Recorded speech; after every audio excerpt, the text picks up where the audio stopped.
ನಾನೀಗ ಗಣಿಗಾರಿಕೆ ಲೋಕಾಯುಕ್ತ ವಿಚಾರನ ಒಂದು ಸ್ವಲ್ಪ ಪಕ್ಕಕ್ಕಿಟ್ಟು ಇನ್ನೊಂದು ವಿಚಾರಕ್ಕೆ ಬರ್ತಾ ತಾವು ಹೇಳ್ತಾ ಇದ್ರಿ ಅದ್ವಾನಿ ಇದೆ ಫಾದರ್ಲಿ ಫಿಗರ್ ಫಾರ್ ಮೀ ಅಂತೇಳಿ. ಈಗ ನಾನು ಕೇಳಬೇಕಾಗಿರೋ ಪ್ರಶ್ನೆ, ಅದ್ವಾನಿಯವರ ಇವತ್ತಿನ ಪರಿಸ್ಥಿತಿಯ ಬಗ್ಗೆ ತಮಗೆ ಬೇಸರ ಆಗುತ್ತಾ? ಇದು ರಾಜಕೀಯ ಪ್ರಶ್ನೆ. ಆದರೆ ಒಬ್ಬ ಭಾರತದ ಪ್ರಜೆಯಾಗಿ ಪ್ರಜಾಪ್ರಭುತ್ವದಲ್ಲಿರುವಂಥ ವ್ಯಕ್ತಿಯಾಗಿ ಒಂದು ಮಾತು ನಾನು ಹೇಳ ಬಯಸ್ತೇನೆ. ಅದ್ವಾನಿಯವರ ರಾಜಕೀಯವನ್ನು ನಾನು 75ನೇ ಇಸ್ವಿಯಿಂದ ಭಾಳ ನಿಕಟವಾಗಿ ನೋಡ್ತಾ ಇದ್ದೇನೆ. ಮೊದಲು ಅವರು ಭೇಟಿಯಾದದ್ದು ಬೆಂಗಳೂರು ಸೆಂಟ್ರಲ್ ಜೈಲಲ್ಲಿ. ಅವರನ್ನು ತುರ್ತು ಪರಿಸ್ಥಿತಿಯಲ್ಲಿ ಇದು ಅರೆಸ್ಟ್ ಮಾಡಿದಾಗ ಕರ್ನಾಟಕ ಹೈಕೋರ್ಟ್ನವರು ನನ್ನನ್ನು ಅವರ ಪರವಾಗಿ ವಾದ ಮಾಡೋಕ್ಕೆ ಅಂತ ನೇಮಕ ಮಾಡಿದರು. ಜೈಲಿಗೆ ಹೋಗಿ ನಾನು ಅವ್ರ ಜೊತೆ ಅವರನ್ನು ಅವರೊಬ್ಬರೇ ಅಲ್ಲ, ವಾಜಪೇಯಿ ಅವರು ಇದ್ದರು ಅಲ್ಲಿ, ದಂಡವಟೇಜಿ ಅವರು ಇದ್ದರು, SN ಮಿಶ್ರಾಜಿ ಅವರಿದ್ದರು. ಇವರನ್ನು ಭೇಟಿ ಮಾಡಿದೆ ನಾನು. ನನಗೇನು ಇವರಲ್ಲಿ ಒಂದು ಬಹಳ ಹೋಪ್ಸ್ ಇರುವಂಥ ಫೀಲಿಂಗ್ ನನಗೆ ಬಂತು. ಮಾತಾಡೋದ್ರಲ್ಲಿ ಬಹಳ ಒಂದು ಸೌಜನ್ಯತೆಯಿಂದ ಮಾತಾಡ್ತಿದ್ದಂಥ ವ್ಯಕ್ತಿ. ಬಟ್ ಆ ಧ್ವನಿ ಬದಲಾಗ್ಬಿಟ್ರೆ ಬರ್ತಾ ಮೊನ್ನೆ ನಾವು ನೋಡಿದ ಅಲ್ಲಿ ಬರ್ತೀನಿ ನಾನು. ಒಬ್ಬ ವ್ಯಕ್ತಿಗೆ, ರಾಜಕೀಯದಲ್ಲೇ ಇದ್ದಂಥ ವ್ಯಕ್ತಿಗೆ ಮುಂದಕ್ಕೆ ಹೋಗಬೇಕು, ದೊಡ್ಡವನಾಗಬೇಕು, ಕೊನೆಗೆ ಆದರೆ ಪ್ರಧಾನಮಂತ್ರಿ ಕೂಡ ಆಗಬೇಕನ್ನೋ ಒಂದು ಆಸೆ ಅಭಿಲಾಷೆಗಳು ಬಂದೇ ಬರ್ತವೆ. ನಾನು ತಿಳ್ಕೊಂಡಿದ್ದೆ ಒಂದಲ್ಲದ್ರೆ ಒಂದು ದಿವಸ ಇವರು NDA ಸರ್ಕಾರದ ನಾಯಕರಾಗಿ ಪ್ರಧಾನಿ ಆಗ್ಬೋದು ಅಂತ. ಒಬ್ಬ ಭಾರತೀಯ ನಾಗರಿಕನಾಗಿ ಈ ರಾಜಕೀಯವನ್ನು ನೋಡ್ತಾ ಇದ್ದಂಥ ವ್ಯಕ್ತಿಯಾಗಿ ಅದ್ವಾನಿಯವರು ಒಂದು ದಿವಸ ಪ್ರಧಾನಮಂತ್ರಿ ಆಗಬೇಕನ್ನೋ ಇಚ್ಛೆ ನನ್ನಲ್ಲಿತ್ತು. ಆಗಲಿಲ್ಲ. ಆದರೆ ಅದು ಖಂಡಿತ ಆಗುವುದಿಲ್ಲ ಅಂದಮೇಲೆ ಅದ್ವಾನಿಯವರು ಹಿಂಸರಿಬೇಕಾಗಿತ್ತು. ಏನೋ ಯಾಕಂದರೆ ಅವರ ಗೌರವ, ಗ್ರೇಸ್ಫುಲ್ ಸ್ಟೆಪ್ಪಿಂಗ್ ಅಸೈಡ್. ತಾವೇನಾದ್ರು ಮಾತಾಡಿದ್ರೆ ಆಮೇಲೆ ಈಗ ಹೆಂಗೂ ತಾವೇನು ಇಲ್ಲ ಮಾತಾಡಿಲ್ಲ. ತಮ್ಮ ವೃತ್ತಿ ಧರ್ಮ ಒಂದು ಹಂಬಲ ಇವತ್ತಿಗೂ ಇದೆ. ಒಂದು ದಿವಸ ಖಂಡಿತವಾಗಿ ಅವ್ರನ್ನ ಭೇಟಿ ಮಾಡ್ತೇನೆ, ಗೌರವ ತೋರಿಸ್ತೇನೆ. ಈ ಮಾತಿಗೆ ಹೋಗಲ್ಲ, ಅವರಾಗಿ ಎತ್ತಿದ್ರೆ ಹೇಳ್ತೇನೆ. ಸೊ ಈಗ ಅದ್ವಾನಿ ಅವ್ರನ್ನ ಪಕ್ಕಕ್ಕೆ ಸೇರಿಸಿ ಮುಂದೆ ಬಂದಿರುವಂಥ ಮೋದಿ ಅವ್ರ ಬಗ್ಗೆ ನನಗೆ ಜಾಸ್ತಿ ಗೊತ್ತಿಲ್ಲ, ಅವ್ರಿಗೂ ನನ್ನ ಬಗ್ಗೆ ಗೊತ್ತಿಲ್ಲ. ಆದ್ದರಿಂದ ಅವ್ರ ಬಗ್ಗೆ ಏನು ಹೇಳೋದು ನಾನು ಸರಿಯಲ್ಲ. ಅಂತೂ ಇಂತೂ ನನಗೆ ಬಿಟ್ಟಿದ್ರೆ ನಾನು ಅದ್ವಾನಿಯವ್ರನ್ನ ಸಪೋರ್ಟ್ ಮಾಡ್ತಾ ಇದ್ದೆ. ತಾವು ರಾಜಕೀಯವಾಗಿ ತುಂಬ ಆ್ಯಕ್ಟಿವ್ ಆಗಿದ್ದೀರಿ, political ಏನಕ್ಕಿಂತ as an activist. Anna Hazare moment ಹೇಗೆ ಬಂತು ಅಂದರೆ ಒಂದು ದೊಡ್ಡ ಹೊಸದೊಂದು ಹೋಪನ್ನು ಸೃಷ್ಟಿ ಮಾಡಿಬಿಡ್ತು ಇಡೀ ದೇಶದಲ್ಲಿ. You are a part of the movement. ಹೌದು. But it fizzled out. ನಿಜ, ಹಿಂಗೆ ಹೊಟ್ಟೋಯ್ತು. ನಾವು ಒಪ್ಕೊಳ್ಬೇಕು. ನಾವು ರಾಜಕಾರಣಿಗಳೆಲ್ಲ ಅದರಿಂದ ನಮ್ಮ ನ್ಯೂನತೆಗಳನ್ನು ನಾವು ಪರಿಶೀಲಿಸಿ ಅದರ ಬಗ್ಗೆ ಏನಾದರೂ ಚಿಂತನೆ ಮಾಡಬೇಕು. ಏನಾಯಿತು ಅಂದರೆ ನೋಡಿ, ಮೊದಲು ನಾನು ಅಲ್ಲಿ ಹೆಂಗೆ ಹೋದೆ ಅಂತ ಹೇಳ್ತೇನೆ. ನಾನು ಒಬ್ಬ ನಿವೃತ್ತ ನ್ಯಾಯಾಧೀಶ. ಸಾಧಾರಣವಾಗಿ ಅವನು ಮೈದಾನಿಗೆ ಬರಲ್ಲ, ಪ್ರತಿಭಟನೆಯಲ್ಲಿ ಭಾಗವಹಿಸಲ್ಲ. ಯಾಕೆಂದರೆ ನನ್ನ ಕೈ ತುಂಬ ಪೆನ್ಷನ್ ಬರ್ತಾಯಿದೆ, ಯಾಕಪ್ಪ ನನಗೆ ಈಗ ವಯಸ್ಸಲ್ಲಿ ಇದೆಲ್ಲ ತಕರಾರು ಯಾಕೆ ಅಂತ. ನಾನು ಖಂಡಿತವಾಗಿಯೂ ಅದೇ ರೀತಿ ನಿವೃತ್ತನಾಗ್ತಾಯಿದ್ದೆ. ಆದರೆ ನನ್ನನ್ನು ಅಪ್ಪಿತಪ್ಪಿ ಈ ಸರ್ಕಾರದವರು ಇಲ್ಲಿ ಲೋಕಾಯುಕ್ತನಾಗಿ ಮಾಡಿದರು. 5 ವರ್ಷ ಲೋಕಾಯುಕ್ತನಾಗಿ ಕೆಲಸ ಮಾಡಿದಾಗ ನಾನು ಕಂಡಂಥ ಅನ್ಯಾಯ ನಾನು ಖಂಡಿತವಾಗಿಯೂ ನನ್ನ ಹಿಂದಿನ ಸುಮಾರು 65 ವರ್ಷದಲ್ಲಿ ಕಂಡಿರಲಿಲ್ಲ. ಅದರಿಂದ ನನ್ನ ಕ್ಲೋಸ್ ಎನ್ಕೌಂಟರ್ ಆಗಿರಲಿಲ್ಲ, ಇತ್ತು ಅನ್ಯಾಯ. ಮನಸ್ಸಲ್ಲಿ ಬಹಳಷ್ಟು ಬದಲಾವಣೆಗಳಾದರು. ದಿನೇ ದಿನೇ ಓದ್ತಾ ಇದ್ದಂಗೆ ಏನಪ್ಪ ಇದನ್ನು ಹ್ಯಾಕೆ ನಿಲ್ಲಿಸೋದು ಅಂತ ಭಾಳ ಪ್ರಯತ್ನ ಮಾಡಿದೆ. ನಾನು ಈ ಲೋಕಾಯುಕ್ತ ಸಂಸ್ಥೆಯನ್ನು ಬರೀ ಒಂದು ಭ್ರಷ್ಟಾಚಾರದ ವಿರುದ್ಧ ಹೋರಾಟ ಮಾಡುವ ಸಂಸ್ಥೆ ಆಗಿರಬಾರ್ದನ್ನೋ ಭಾವನೆಯಿಂದ ಅದನ್ನು ಜನತಾ ಸೇವೆ ಮಾಡುವಂಥ ಒಂದು ಸಂಸ್ಥೆ ಆಗಬೇಕನ್ನೋ ಪ್ರಯತ್ನ ಮಾಡಿದೆ. ಅಲ್ಲಿದ್ದವ್ರನ್ನ ಕೇಳಿ ನೋಡಿ ನೀವು. ನನ್ನ ಆಫೀಸನ್ನು ನಾನು ಓಪನ್ ಆಗಿಟ್ಟಿದ್ದೆ.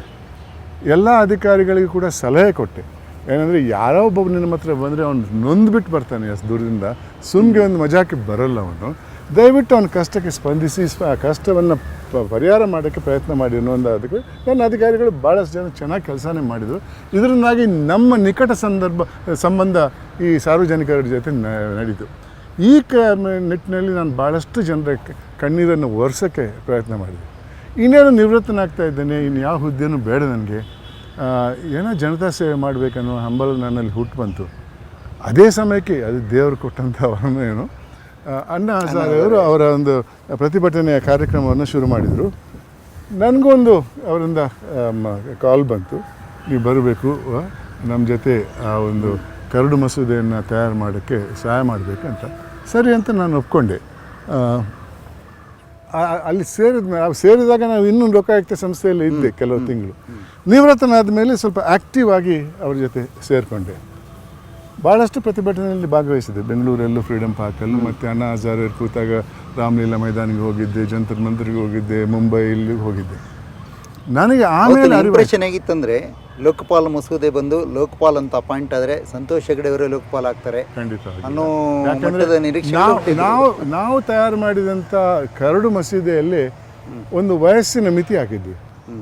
ಆ ವಯಸ್ಸನ್ನು ನಾನು ಮೀರಿ ನೀವು ದಾಟಿಬಿಟ್ಟಿದ್ರಿ. ಅದು ಯಾರಿಗೆ ಗೊತ್ತಿಲ್ಲ, ಹೇಳೋದಕ್ಕೆ ಸುಲಭ. ಇವನು ಯಾಕೆ ಆ ಥರದ ಪಬ್ಲಿಕ್ ಪರ್ಸೆಪ್ಷನ್ ಸಂತೋಷ್ ಹೆಗಡೆ ಅವರು ಲೋಕಪಾಲ್ ಆಗ್ತಾರೆ ಬಿಡಿ, ಅದಿದ್ದೇ ಇದೆ. ಅದನ್ನು ಸಂಪೂರ್ಣವಾಗಿ ತೆಗೆದಾಕಕ್ಕೆ ಸಾಧ್ಯ ಇಲ್ಲ, ಅದನ್ನು ಒಪ್ಕೊಳ್ಬೇಕು. ಮತ್ತು ಅದಕ್ಕೆ ಸರಿಯಾಗಿ ಇವತ್ತಿನ ಸಾಮಾಜಿಕ ಭಾವನೆಗಳು ಏನಂದರೆ, ನೀವು ಅಧಿಕಾರದಲ್ಲಿದ್ದರೆ ನಿಮಗೆ ಬೇಕಾದವರ ವಿಚಾರದಲ್ಲಿ, ಅವ್ರ ವಿಚಾರದಲ್ಲಿ ಇನ್ನೇನಾದರೂ ನಾವು ವಿರುದ್ಧ ಮಾತಾಡಿದರೆ ಇನ್ನು ಬುದ್ಧಿ ಕಲಿಸಲೇಬೇಕು ಅನ್ನೋ ಒಂದು ಭಾವನೆ ಇವತ್ತು ಸಮಾಜದಲ್ಲಿದೆ. ಅದು ಇದ್ದೇ ಇರ್ತದೆ, ನಾವೇನು ಮಾಡೋಕ್ಕೆ ಸಾಧ್ಯ ಇಲ್ಲ. ಯಾಕೆ ಹಿಂದೆ ಸರ್ಕೊಂಡ್ಬಿಟ್ರೆ ಅಣ್ಣಾ ಹಜಾರೆಯಿಂದ? ನಾನು ಹೇಳ್ತೇನೆ, ಆಮ್ ಆದ್ಮಿ ಪಾರ್ಟಿಯಿಂದ. ನಾನು ಮುಂಬೈಯಲ್ಲಿ ಅವರು ಪ್ರತಿಭಟನೆ ಮೊದಲನೇ ದಿವಸ ಮುಂಬೈಗೆ ಹೋಗಿದ್ದೆ. ಜುಹು ಬೀಚಲ್ಲಿ ಮಹಾತ್ಮ ಗಾಂಧಿಯವರ ಇದಕ್ಕೆ ಪ್ರತಿಮೆಗೆ ಹಾರ ಹಾಕಿಬಿಟ್ಟು ಮತ್ತೆ ನಡ್ಕೊಂಡು ನಾವು ಇದಕ್ಕೆ ಹೋಗ್ತಾ ಇದ್ವಿ. ಬಾಂದ್ರಾ ಮೈದಾನಲ್ಲಿ ಇವರ ಪ್ರತಿಭಟನೆ ನಡಿಬೇಕಾಗಿತ್ತು. ನೋಡಿದೆ, ರೋಡ್ನ ಪಕ್ಕದ ಎರಡು ಸೈಡಲ್ಲೂ ಕೂಡ ಸಾವಿರಾರು ಜನ ಇದ್ದರು. ಆರತಿ ಮಾಡ್ತಾಯಿದ್ರು, ಹೂ ಹಾಕ್ತಾಯಿದ್ರು, ಸ್ಲೋಗನ್ ಮಾಡ್ತಾಯಿದ್ರು. ಮೈದಾನಿಗೆ ಹೋದರೆ ಸಾವಿರಾರು ಜನ ಇದ್ದರು, ನೂರಾರು ಜನ ಇರ್ತಾರೆ, ಅಷ್ಟೇ ಇದೆ.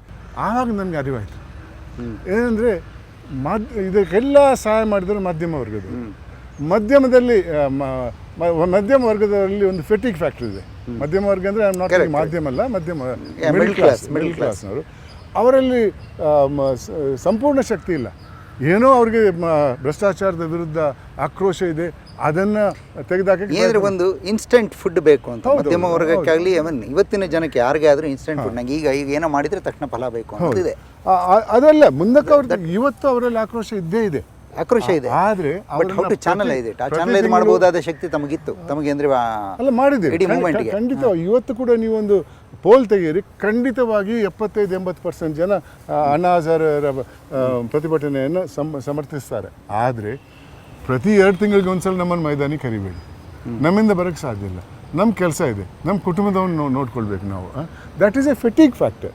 ಸೊ ಅದನ್ನೇ ಹೇಗೆ ಕಟ್ಬೋದಿತ್ತು, ನಾಯಕತ್ವದ ಕೊರತೆನ ಅದು ಅಲ್ಲ. ಇದನ್ನು ನಾವು ಮಾಡಿದ್ದಲ್ಲಿ ಮುಂಬೈ, ದಿಲ್ಲಿ ಪ್ರಥಮವಾಗಿ, ಮುಂಬೈ, ಬೆಂಗಳೂರು, ಚೆನ್ನೈ, ಹೈದರಾಬಾದಲ್ಲಿ ಅಷ್ಟು ಆಗಿಲ್ಲ. ಇದನ್ನು ನಾವು ಜಿಲ್ಲಾ ಮಟ್ಟಕ್ಕೆ ಹೋಗ್ತಾ ಇದ್ರೆ ಅಲ್ಲಿ ಹೊಸಬ್ರು, ಅವರು ನಮ್ಮನ್ನು ಸಪೋರ್ಟ್ ಮಾಡುವಂಥ ವ್ಯಕ್ತಿಗಳು ಹೊಸಬ್ರು ಬರ್ತಾಯಿದ್ರು. 1 ದಿವಸ 2 ದಿವಸ ಅವರು ನಮಗೆ ಸಾಥ್ ಕೊಡ್ತಾಯಿದ್ರು.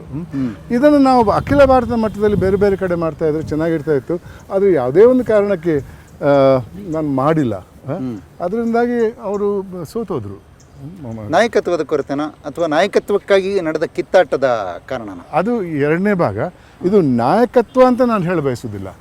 ಅಣ್ಣಾ ಹಜಾರೆಯವರ ಈ ಒಂದು ಪ್ರತಿಭಟನೆ ಶುರುವಾದದ್ದು ಭ್ರಷ್ಟಾಚಾರದ ವಿರುದ್ಧ. ಅಣ್ಣಾ ಹಜಾರೆ ಒಂದು ಇನ್ಸ್ಪಿರೇಷನ್ ಆಗ್ಬೋದಾಗಿತ್ತು ಹೊರತು ಒಬ್ಬ ಲೀಡರ್ ಆಗೋಕ್ಕೆ ಸಾಧ್ಯ ಇರಲಿಲ್ಲ. ನಿಜ, ನೀವು ಹೇಳೋದು ನಿಜ. ಆದರೆ ಅವರು ತೋರಿಸ್ಕೊಟ್ಟಂಥ ದಾರಿಯನ್ನೇ ನಾವು ಮುಂದಕ್ಕೆ ಹೋಗ್ತಾ ಇದ್ದರೆ ಭಾಳಷ್ಟು ಬದಲಾವಣೆಗಳನ್ನು ತರ್ಬೋದಿತ್ತು. ರೆವಲ್ಯೂಷನ್ ಆಗೋಕ್ಕೆ ಸಾಧ್ಯ ಇಲ್ಲ. ಇದರಲ್ಲಿ ಭಾಳ 60-65 ವರ್ಷದ ನಮ್ಮ ಭಾರತೀಯ ಚರಿತ್ರೆಯಲ್ಲಿ ಸ್ವಾತಂತ್ರ್ಯ ಆದಮೇಲೆ ಬೆಳೆದಂಥ ಈ ಒಂದು ಕೆಟ್ಟ ಬುದ್ಧಿಯನ್ನು ನಾವು 6 ದಿವಸದಲ್ಲಿ, 6 ತಿಂಗಳಲ್ಲಿ, 6 ವರ್ಷದಲ್ಲೂ ಕೂಡ ಮಾಡೋಕ್ಕೆ ಸಾಧ್ಯ ಇಲ್ಲ. It should be sustained fight. ಆ ಸಸ್ಟೈನೆನ್ಸ್ ಸಾಧ್ಯ ಆಗಲಿಲ್ಲ. ಇಲ್ಲ, ನಮಗೆ ತಾಳ್ಮೆ ಇರಲಿಲ್ಲ. ಅದೇನಾಯಿತು ನಮಗೆ ಅಂದರೆ ಯಾರಿಗೆ? ಅಣ್ಣಾ ಹಜಾರೆಯವರ ಸದಸ್ಯರಿಗೆ ಹೆಸರು ಹೇಳ್ತೇನೆ. ಕೇಜ್ರಿವಾಲ್ ಅವರು ಒಂದು ರಾಜಕೀಯ ಪಕ್ಷ ಹುಟ್ಟುಹಾಕಿ ಈ ಮೂಮೆಂಟನ್ನು ರಾಜಕೀಯ ಪಕ್ಷವಾಗಿ ಪರಿವರ್ತನೆ ಮಾಡೋದಕ್ಕೆ ತಮ್ಮ ಒಪ್ಪಿಗೆ ಇರಲಿಲ್ಲ. ಇಲ್ಲ, ಬಟ್ ಬಚ್ಚಲಿಗೆ ಇಳಿದೇ ಹೋದರೆ ಬಚ್ಚಲು ಕ್ಲೀನ್ ಮಾಡೋಕ್ಕಾಗಲ್ಲ. ಇಳಿ ಆದರೆ ನಮ್ಮಂಥ ಕೆಲವರು ವಯಸ್ಸಾದವರಾದರೂ ಒಂದು ಬೇರೆಯೇ ಇದ್ದು ಅವ್ರು ಮಾಡೋ ತಪ್ಪನ್ನು ತೋರಿಸ್ಕೊಡುವಂಥ ಒಂದು ಪ್ರಯತ್ನ ನಾವು ಮಾಡಿ. ನೀವು ಆ ಮೂಮೆಂಟಿಂದ ಕೇಜ್ರಿವಾಲ್ ಅವರ ಪಕ್ಷದಿಂದ ಹೊರಗಡೆ ಇದ್ದರು, ನಿಮ್ಮ ಸಿಂಪತೀಸ್ ಕೇಜ್ರಿವಾಲ್ ಅವರ ಜೊತೆಗೆ ಇದೆ. ಅವ್ರು ಗೆಲ್ಲಬೇಕನ್ನೋ ಒಂದು ಆಸೆ ಕೂಡ ಇದೆ. ಡೆಲ್ಲಿಯಲ್ಲಾದರೂ ಗೆಲ್ಲಬೇಕು, ಬದಲಾವಣೆ ತರಬೇಕು. ಯಾವ ರೀತಿ ಬದಲಾವಣೆ ಆಗ್ತದೆ, ಮುಂದಕ್ಕೆ ಅವರ ಪಕ್ಷದಲ್ಲಿದ್ದವರು ಪ್ರಾಮಾಣಿಕರಾಗಿರ್ತಾರೋ, ಬರೀ ಜನತಾ ಸೇವೆ ಮಾಡ್ತಾರಲ್ಲ ತಮ್ಮ ಸೇವೆನೇ ಮಾಡ್ಕೊಂಡು ಹೋಗ್ತಾರೆ ಅನ್ನೋ ವಿಚಾರ ನೋಡಬೇಕನ್ನೋ ಒಂದು ಹಂಬಲ ನನ್ನಲ್ಲಿದೆ. ಅದೊಂದು ಫಾರ್ ಹೋಪ್. ಮುಂದೆ ಎಂದಾದರೂ ತಾವು ಮುಖ್ಯಮಂತ್ರಿ ಆಗೋ ಕನಸೇನಾದ್ರು ಇದೆಯಾ? ಅದನ್ನು ಒಂದು ಬೆಳ್ಳಿ ಬಟ್ಲಲ್ಲಿ ಕೊಟ್ಟರು ಕೂಡ ನಾನು ತೆರಳಲ್ಲ.